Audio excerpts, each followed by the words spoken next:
जय हिंद दोस्तों। तो मैं आज आप सभी के मध्य पुनः उपस्थित हूँ और आज हम कक्षा 12वीं के पाठ्यक्रम के अंतर्गत हिंदी विषय के माध्यम से प्रकृति के सुकुमार कवि सुमित्रा नंदन पंत जी द्वारा रचित काव्य नौका विहार को देखने जा रहे हैं। तो चलिए सीधे हम काव्य की ओर बढ़ते हैं। तो इसमें लिखा है, शांत स्निग्ध ज्योत्सना उज्ज्वल आपलक अनंत नीरव भूतल सैकत सैया पर दुग्ध धवल तनवंगी गंगा ग्रीष्म विरल लेटी है श्रांत क्लांत निश्चल तापस वाला गंगा निर्मल ससमुख से दीपित मृदु करतल लहरें उर पर कोमल कुंतल गोरे अंगों पर सेहर सेहर लहराता तार तरल सुंदर। तो चलिए इन कठिन शब्दार्थों को इसमें जानते हैं हम सर्वप्रथम। तो इसमें लिखा शांत अर्थात चुप, स्निग्ध अर्थात तरल, शीतल भी कहा जा सकता है, ज्योत्सना अर्थात चांदनी, उज्ज्वल अर्थात सफ़ेद, आपलक एकटक, अनंत जिसका कोई अंत ना हो अर्थात आकाश, नीरव जिसे हम शांत कह सकते हैं, भूतल अर्थात धरातल या पृथ्वी, सैकत सैया अर्थात बालू की सेज, सैकत कहलाता है बालू, सैया कहलाती है सेज, दुग्ध अर्थात दूध, धवल अर्थात सफ़ेद यानी कि दूध जैसी सफ़ेद, तनवंगी कृष्का या पतली पतली गंगा, ग्रीष्म विरल गर्मी के कारण शिथिल पड़ी हुई, गर्मी के कारण शिथिल पड़ी हुई, लेटी है श्रांत क्लांत निश्चल। तो कैसी लेटी हुई है? श्रांत, तो श्रांत का अर्थ होता है थकी हुई लेटी है, और क्लांत अर्थात पसीने से भीगी हुई, निश्चल अर्थात प्रवाहहीन। आगे लिखा, तापस वाला गंगा निर्मल ससमुख से दीपित मृदु करतल, तापस वाला तपस्विनी वाला, निर्मल अर्थात स्वच्छ, शशिमुख चांद जैसे मुख वाली, दीपित अर्थात प्रकाशित, दीपित क्या कहलाती है? प्रकाशित, मृदु करतल अर्थात कोमल हथेलियाँ, लहरें उर पर, उर अर्थात हृदय, कोमल अर्थात मुलायम, कुंतल केस या बाल, गोरे अंगों पर सेहर सेहर लहराता तार तरल सुंदर। तो तार तरल तारों के समान चंचल व उज्ज्वल। तो चलिए मित्रों आगे और देखते हैं, कुछ पंक्तियां रही हैं इसकी। चंचल अंचल सा नीलांबर साड़ी की सिकरंसी जिस पर सस की रेशमी विभा से भर सिमटी है वर्तुल मृदुल लहर, सिमटी है वर्तुल मृदुल लहर। तो वर्तुल कहलाता है हमारा गोलाकार, वर्तुल क्या कहलाता है? गोलाकार, मृदुल अर्थात कोमल, लहर लहर आप जानते ही हैं। साड़ी की सिकरंसी जिस पर, शशि अर्थात चंद्रमा, विभा एक शब्द आया विभा जो कहलाती है चमक, और नीलांबर यानी कि नीले आकाश रूपी वस्त्र। तो इन शब्दों को जाना हमने, कठिन शब्दार्थों को। चलिए अब इसके पूर्ण आशय को जानते हैं।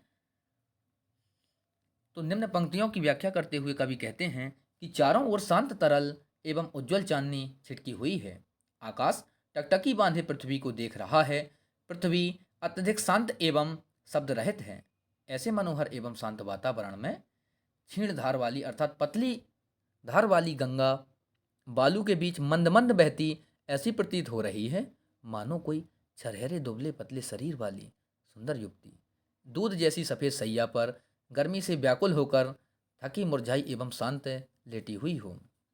गंगा के जल में चंद्रमा का बिंब झलक रहा है, जो ऐसा प्रतीत हो रहा है जैसे गंगा रूपी कोई तपस्विनी अपने चंद्रमुख को अपने ही कोमल हाथों पर रखकर लेटी हुई हो, और छोटी छोटी लहरें उसके वक्ष स्थल पर ऐसी प्रतीत होती हैं मानो वो लहराते हुए कोमल केस हैं या बाल हैं। तारों भरे आकाश की चंचल परछाई गंगा के जल में जब पड़ती है तो वह ऐसी प्रतीत होती है मानो गंगा रूपी तपस्विनी बाला के गोरे गोरे अंगों के स्पर्श से बार बार कांपता अर्थात ताड़ों जड़ा उसका नीला आंचल लहरा रहा हो। क्या लहरा हो? नीरा आंचल लहरा रहा हो। आगे लिखा, साड़ी की सिकरंसी जिस पर सस की रेशमी विभा से भर सिमटी है बर्तुल मर्दुल लहर। आकाश रूपी नीले आंचल पर चंद्रमा की कोमल चांदनी में प्रकाशित छोटी छोटी कोमल टेढ़ी बलखाती लहरें ऐसी प्रतीत होती हैं मानो लेटने के कारण उसका रेशमी साड़ी में सलवटें पड़ गई हों। क्या हो गया हो? उसकी रेशमी साड़ी में सलवटें पड़ गई हों। तो चलिए अब अगले पैराग्राफ को देखते हैं। लिखा, चांदनी रात का प्रथम पहर हम चले नाव लेकर सत्वर, सिकता की सस में सीपी पर मोती की ज्योत्सना रही विचर, लोपालें चढ़ी उठा लंगर, मृदु मंद मंद मंथर मंथर लघुतरण हंसनी सी सुंदर, तिर रही खोल पालों के पर निश्चल जल के सुच दर्पण पर बिंबित हो रजत पुल निर्भर। तो चलिए मित्रों इसके भी कठिन शब्दार्थों को जानने की कोशिश करते हैं हम। तो इसमें सर्वप्रथम आया है, चांदनी जो चंद्रमा रात आप जानते हैं, चंद्रमा रात का प्रथम पहर था। हम चले नाव लेकर सत्वर, सत्वर अर्थात शीघ्र या जल्दी ही, हम जल्दी ही नाव लेकर के चले। सिकता की सस में सीपी पर मोती की ज्योत्सना रही विचर। तो एक शब्द अब इसमें और देखते हैं हम, सिकता जो ये बालू कहलाता है, जैसा कि सेकत देखा था हमने।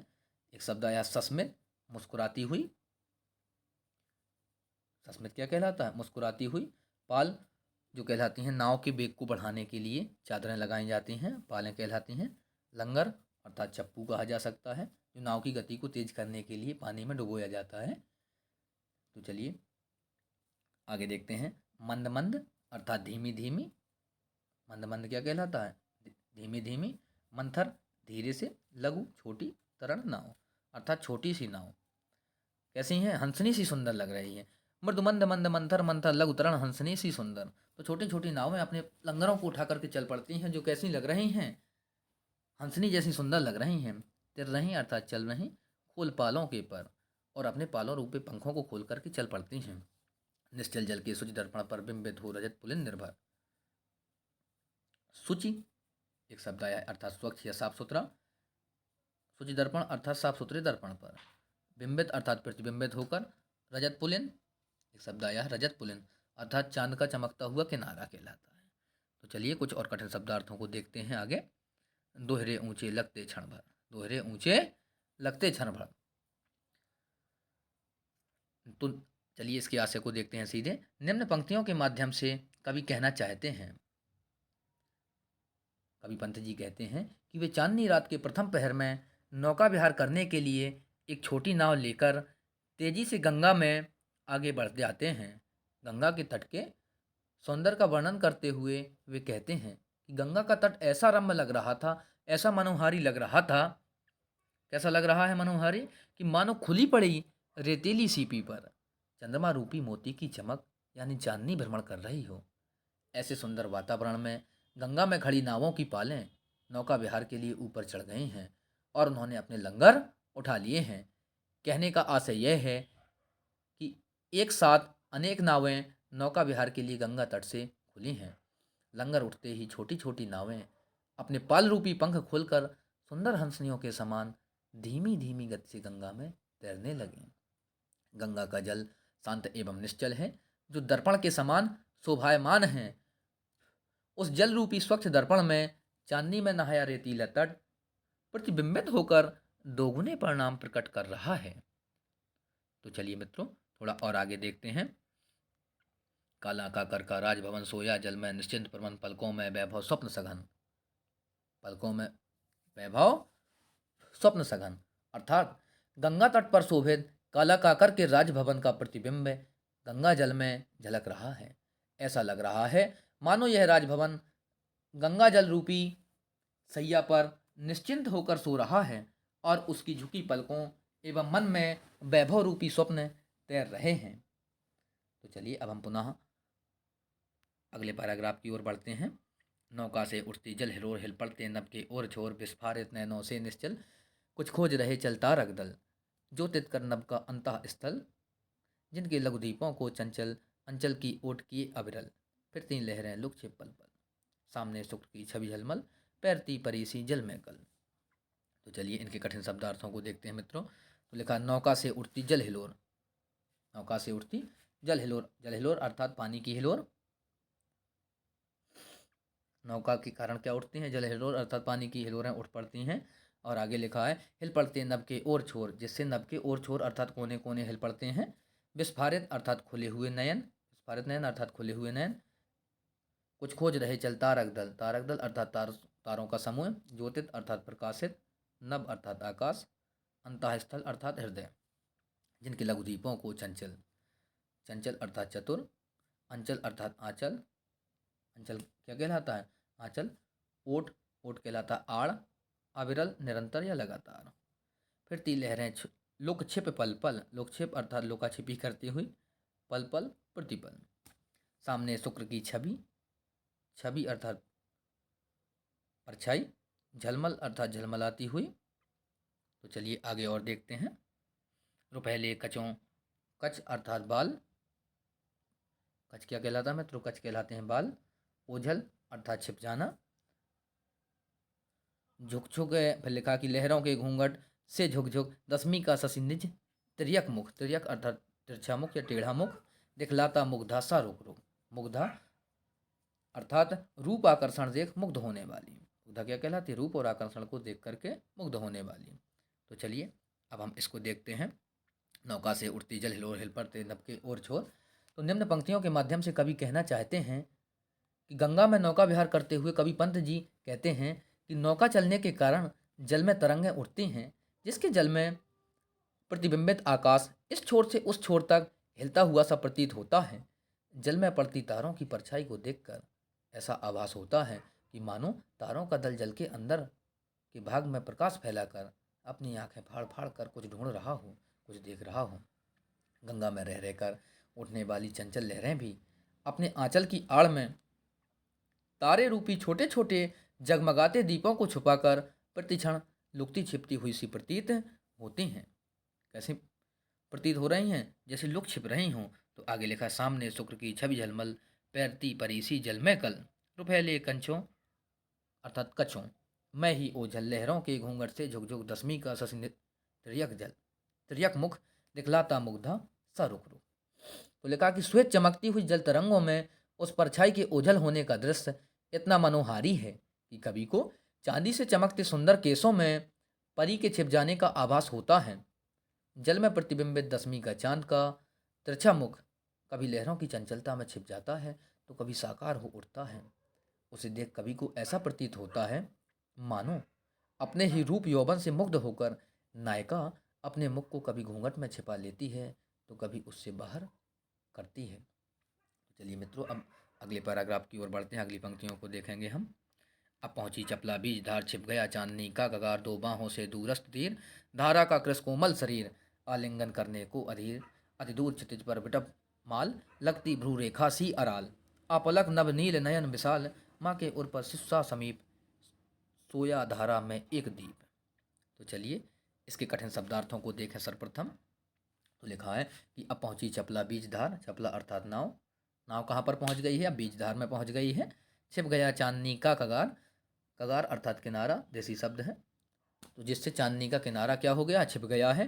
दो बाहों से दूरस्थ तीर, दूरस्थ अर्थात बहुत दूर, तीर माने किनारा, धारा का कृस कोमल शरीर, धारा का कृस कोमल शरीर, कृस का अर्थ होता है पतला या दुबला, कृस का मतलब क्या होता है? दुबला पतला, कोमल अर्थात मुलायम, आलिंगन अर्थात गले मिलना या लगाना, अधीर अर्थात व्याकुल, अति दूर बहुत दूर, क्षितिज जहाँ पर धरती और आकाश मिलते हुए जान पड़ते हैं उस स्थान को हम क्षितिज कहते हैं।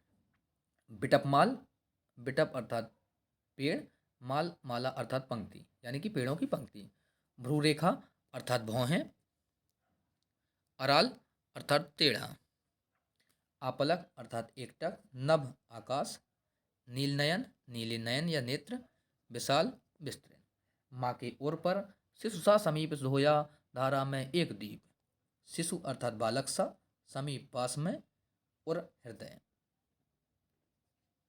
तो चलिए मित्रों और आगे देखते हैं। उर्मिल प्रवाह को कर प्रतीप, वह कौन बिहक क्या बिकल कोक, उड़ता हरने का निज बिरह शोक, छाया की को बिलोक। तो चलिए इनके शब्दार्थों को भी देखते हैं। तो अब लिखा प्रवाह यानी कि धारा, एक शब्द आया है, और प्रतीप जो कहलाता है विपरीत, और उर्मिल अर्थात लहरों से युक्त, विहग पक्षी, कोक अर्थात चकवा, कोकी अर्थात चकवी, बिरह अर्थात दुख, बिरह कहलाता है बिछड़न, शोक यानी कि दुख। तो चलिए मित्रों अब इसके आशय को देखते हैं सर्वप्रथम हम कि निम्न पंक्तियों के माध्यम से कवि क्या कहना चाहते हैं। तो कवि की नाव जब गंगा के मध्य धार में पहुंचती है तो वहां से चंद्रमा की चांदनी में चमकते हुए रेतीली तट स्पष्ट दिखाई नहीं देते। कवि को दूर से दिखते दोनों किनारे ऐसे प्रतीत हो जाते हैं जैसे वे व्याकुल होकर गंगा की धारा रूपी नायिका के पतले कोमल शरीर का आलिंगन करना चाहते हों, अर्थात उसे गले लगाना चाहते हों, जिसके लिए उन्होंने अपनी दोनों बाहें फैला रखी हैं। दूर क्षितिज पर कतारबद्ध वृक्षों को देख ऐसा लग रहा है, अर्थात पंक्ति में जो वृक्ष हैं उनको देख करके ऐसा जान पड़ रहा है मानो वे नीले आकाश के विशाल नेत्रों की तिरछी भौं हैं। और धरती को एकटक निहार रही हैं या गौर से देख रही हैं। कभी आगे कहते हैं कि वहाँ पास ही एक द्वीप है। वहाँ पास ही क्या है? एक द्वीप है। माँ के और पशुस्सा समीप सोया धारा में एक द्वीप और मिल प्रवाह को कर प्रतीक। तो कह रहे हैं गंगा की धारा में मध्य स्थित है उस द्वीप को देख कवि को ऐसा आभास हो रहा है जैसे छोटा सा बालक अपनी माता की छाती से लगकर सो रहा हो। वहीं गंगा नदी के ऊपर एक पक्षी को उड़ते देख कभी सोचने लगता है कि कहीं यह चकवा तो नहीं। वह कौन बेहद क्या बिकल कोक उड़ता हरने का निज ब्रह शोक। कहीं ये चकवा तो नहीं है जो ब्रह्मस जल में अपनी ही छाया को चकवी समझ उसे पाने की चाह लिए हुए ब्रह वेदना को मिटाने हेतु व्याकुल हो आकाश में उड़ता जा रहा है। छाया की को बिलो। चलिए मित्रों, अब आगे देखते हैं अगली पंक्तियों को। लिखा पतवार घुमा अप्रतन भार नौका घूमी विपरीत धार डाणों के चल कर तल पसार भर भर मुक्ता फल फेन स्फार बिखराती जल में तार हार चांदी के सांपों सी रलमल नाचती रश्मियां जल में चल रेखाओं सी खित तरल सरल लहरों की लतकाओं में खिल सौ सौ ससी सौ सौ उड़ झिलमिल। आगे लिखा है कि फैले फूले जल में फेनिल। तो चलिए मित्रों, अब देखते हैं इसमें भी कठिन शब्दार्थों को जानते हैं हम। तो सर्वप्रथम हम देखेंगे एक शब्द आया प्रतन, जो कहलाता है हल्का। प्रतन क्या कहलाता है? हल्का। आगे लिखा नौका घूमी विपरीत धार। नौका कहाँ पर घूम गई है? विपरीत धार अर्थात उल्टी दिशा में। विपरीत धार क्या कहलाता है? उल्टी दिशा में। डाढ़ अर्थात पतवार। डाढ़ क्या कहलाता है? पतवार। करतल अर्थात हथेली। भर भर मुक्ता फल फेन स्पार। मुक्ता फल मोतियों के फल। फेन स्पार अर्थात झाग का समूह है। फेन स्पार क्या कहलाता है मित्रों? झाग का समूह। बिखराती जल में तार हार। तार हार अर्थात तारों की माला। तार अर्थात तारे, हार का अर्थात माला। चांदी के सांपों सी रलमल। चांदी के सांपों सी रलमल। रलमल अर्थात रेंगती हुई। चांदी के सांपों के समान कैसी? रेंगती हुई प्रतीत होती है। नाचती रश्मियां जल में चल। नाचती नाचती हैं, रश्मियां अर्थात किरणें। रेखाओं सी खिंच तरल सरल। रेखाओं सी खिंचे तरल सरल। तरल कहलाता है द्रव्य। तरल क्या कहलाता है मित्रों? द्रव्य। लहरों की लतिकाओं में खिल। लहरों की लतिकाओं में खिल। लतिका अर्थात लता या बेलें। लता या बेल कहलाती हैं। तो और आगे देखते हैं हम उड़, जो कहलाते हैं नरच सॉरी मित्रों, नक्षत्र कहलाते हैं या तारे, जो तारों के समान चमचमाती हुई। और आगे देखेंगे हम अब उतला सरता का प्रभाय लग्गी से ले ले सहज थाय हम बढ़े घाट को सा उत्साह। सा उत्साह अर्थात प्रसन्नता पूर्वक। तो चलिए इसमें भी बचे हुए कठिन शब्दार्थों को देखेंगे हम। उथला अर्थात कम गहरी सरता, यानी कि जहाँ जिस स्थान पर नदी में पानी क्या हो? कम हो, उस स्थान को उथला कहते हैं। तो कह रहे हैं सरता कहलाती है नदी। सरता क्या कहलाती है? नदी। प्रवाह कहलाती है धारा। लग्गी से ले ले सहज थाय। लग्गी अर्थात बल्ली। लग्गी क्या कहलाती? बल्ली अर्थात कोई बांस मान लीजिए आप। कह रहे ले ले सहज थाय। थाय जानते हैं? गहराई की माप करना अर्थात थाह लेना। हम बढ़े घाट को सा उत्साह। सा उत्साह अर्थात उत्साह के साथ। चलिए मित्रों, निम्न पंक्तियों के आशय को जानते हैं। तो निम्न पंक्तियों के माध्यम से कवि व्याख्या करते हुए कहते हैं कि बीत धारा में पहुंचने पर अथाह जल होने के कारण, बीत धारा में पहुंचने पर क्या होता है?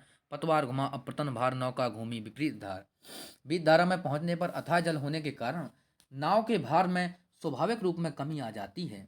इसी आधार पर पंत जी कहते हैं कि जब मेरी नाव गहरे पानी में धारा के मध्य जा पहुंची और उसका भार अत्यधिक कम हो गया, तब मैंने पतवारों को घुमाकर नाव को धारा की विपरीत दिशा में मात्र दिया या कर दिया। पतवारों के चलने से जल में काफ़ी मात्रा में झाग उत्पन्न हो रहा है। अर्थात नावों के चलने से उसमें क्या हो रहा है? झाग उत्पन्न हो रहा है, फेने आ रहे हैं। इस दृश्य को देख कवि को ऐसा आभास होता है जैसे पतवार अपनी हथेलियों को फैलाकर उनमें झाग रूपी मोतियों को भर भर कर तथा तारों रूपी माला को तोड़ तोड़ कर जल में बिखेर रहे हैं। पतवारों के चलने के कारण नदी के शांत जल में उठने वाली लहरें चांदी के सांपों सी चमकती हुई आगे की ओर रेंगती हुई प्रतीत हो रही हैं। चंद्रमा की किरणें लहरों पर पड़कर इस प्रकार नृत्य करती हुई दिख रही हैं जैसे बहते हुए जल में असंख्य सीधी रेखाएं खिंची हुई हों। जैसे बहते हुए जल में असंख्य रेखाएं खिंची हुई हों। तो चलिए मित्रों आगे देखते हैं। लिखा, एक साथ उठती हुई बहुत सी लहरों में एक ही चंद्रमा सौ चंद्रमा और एक तारा सौ तारे बनकर झिलमिला रहे हैं। उन्हें देख ऐसा आभास होता है जैसे गंगा रूपी खेतों में लहरों रूपी लताएं फल फूल रही हैं। किनारे की ओर लौटते हुए कवि कहते हैं कि अब नदी की गहराई कम होने लगी है और हम लग्गी से पानी की गहराई का अनुमान लगाते हुए अत्यंत उत्साहित होकर घर की ओर बढ़े जा रहे हैं। तो चलिए थोड़ा सा और देखते हैं अंतिम पैराग्राफ को। इसमें लिखा है, ज्यों ज्यों लगती है नाव पार उर्मय आलोक सत विचार इस धारा सा ही जग का क्रम शाश्वत इस जीवन का उद्गम शाश्वत है गति शाश्वत संगम शाश्वत नभ का नीला विकास शाश्वत सच का यह रजत हास शाश्वत लघु लहरों का विलास हे जग जीवन के कर्णधार चिर जन्म मरण के आर पार शाश्वत जीवन नौका विहार में भूल गया अस्तित्व ज्ञान जीवन का यह शाश्वत प्रमाण करता मुझको अमृत दान। तो चलिए मित्रों इसको और देखते हैं। इसमें लिखा है कि ज्यों ज्यों लगती नाव पार, तो इसमें कठिन शब्दार्थों को जानते हैं। कहते हैं जैसे जैसे नाव पार लग जाती है आलोकित अर्थात प्रकाशित, आलोकित क्या कहलाता है? प्रकाशित, सत विचार, सत अर्थात 100, इस धारा सा ही जग का क्रम शाश्वत इस जीवन का उद्गम। तो चलिए देखते हैं। शाश्वत अर्थात अमर, गति अर्थात चाल, गति क्या कहलाती है मित्रों? चाल कहलाती है। उद्गम अर्थात उत्पत्ति कहलाती है। उद्गम क्या कहलाता है? उत्पत्ति कहलाती है। और ये शाश्वत हो गया, नभ हो गया हमारा आकाश हो गया, फिर शाश्वत आ गया, शशि हो गया हमारा चंद्रमा हो गया, रजत अर्थात चांदी हो गया, लघु लहरें अर्थात छोटी छोटी लहरें। तो चलिए और आगे देखते हैं हम। हे जग जीवन के कर्णधार चिर जन्म मरण के आर पार शाश्वत जीवन नौका विहार, मैं भूल गया अस्तित्व ज्ञान, मैं भूल गया अस्तित्व ज्ञान जीवन का यह शाश्वत प्रमाण करता मुझको अमृत दान। तो चलिए मित्रों निम्न पंक्तियों के माध्यम से कवि कहना चाहते हैं कि प्रस्तुत पद्यांश के माध्यम से कवि कहते हैं कि जैसे जैसे हमारी का दूसरे किनारे की ओर बढ़ती जाती है, जैसे जैसे हमारी नाव कहाँ दूसरे किनारे की ओर बढ़ती जाती है, तो क्या होता है, वैसे वैसे हमारे हृदय में सैकड़ों विचार उठते हैं। ऐसा लगता है मानो इस संसार का क्रम भी इस जलधारा के समान ही है। जिस प्रकार धारा निरंतर बहती चली आ रही है, आगे बह चुके जल का स्थान पीछे का जल ले लेता है, उसी प्रकार जीवन का बहाव भी निरंतर है। जलधारा के समान ही जीवन का विस्तार शाश्वत है अर्थात अमर है। जीवन का क्रम धारा की तरह कभी न टूटने वाला क्रम है। कवि पंत जी कहते हैं कि आकाश का यह विस्तार शाश्वत है। चंद्रमा की चांदी जैसी हंसी अर्थात चांदनी भी चिर स्थायी है। लहरों का ऐश्वर्य भी निरंतर बना रहता है। कवि कहता है कि संसार की जीवन रूपी नौका को चलाने वाले ईश्वर जीवन की गति में जन्म एवं मृत्यु का शाश्वत कर्म बनाए रखते हैं। जीवन रूपी नौका का विहार निरंतर होता रहता है। कवि कहते हैं कि चिंतनशील होकर मैं अपने अस्तित्व का सत्ता का ज्ञान भूल गया। जीवन की शाश्वतता का जलधारा रूपी यह शाश्वत प्रमाण मुझे अमृत प्रदान करता है, मुझे अमृत प्रदान करता है। तो मित्रों इस प्रकार से हमने प्रकृति के सुकुमार कवि सुमित्रानंदन पंत जी द्वारा रचित नौका विहार को जाना। तो चलिए अब मिलते हैं आपसे अगले काव्य को लेकर के। नमस्कार।